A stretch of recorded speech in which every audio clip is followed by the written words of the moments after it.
chiar bine, chiar nu trebuie să strigi. Seara asta-i tare, tu chiar vrei să o strici? N-au ce zici, explici că totul e simplu, dar tu le complici. Că-ți place și n-am timp de pierdut, mai am atâtea de făcut și tu mă ții pe loc. Cum se face? Că n-am nerv de investit. Ai plecat la pas grăbit, dar sper că ai plecat de tot. Ai plecat, să te mai întorci când te mai chem eu. Să-mi strici cafeaua, anii tinereții. Dar de data asta vorbești cu pereți. Și da, m-am schimbat, mai schimbat, te asigur. Bine, că în rău mă descurcam și simt. Și da, e cam haos, dar mergem în față. Pe coate, pe burtă, multă baftă în viață. Să ai mi-ajunge cât te-am înghețit.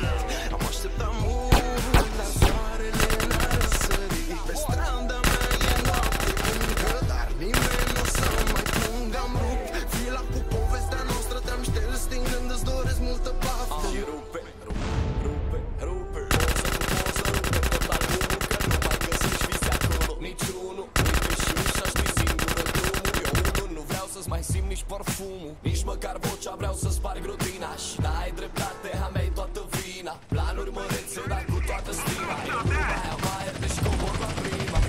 Eu cu ale mele terase și bere, tu cu ale tale vitele novele.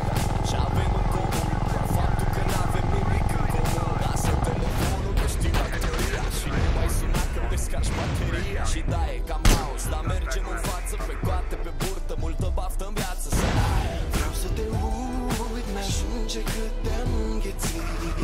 Am așteptat mult, dar soarele n-a răsărit. Pe strada mea e noapte încă, dar nimeni n-o să mai plâng. Am rupt fila cu povestea noastră, te-am șters din gând, îți doresc multă baftă.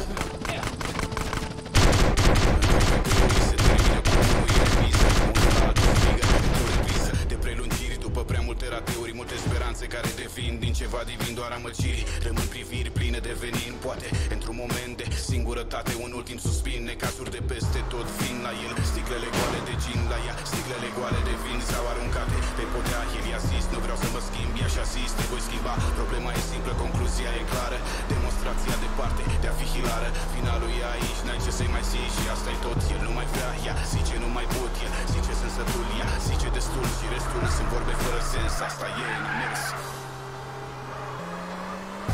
Vreau să te uit, mi-ajunge cât te-am înghețit.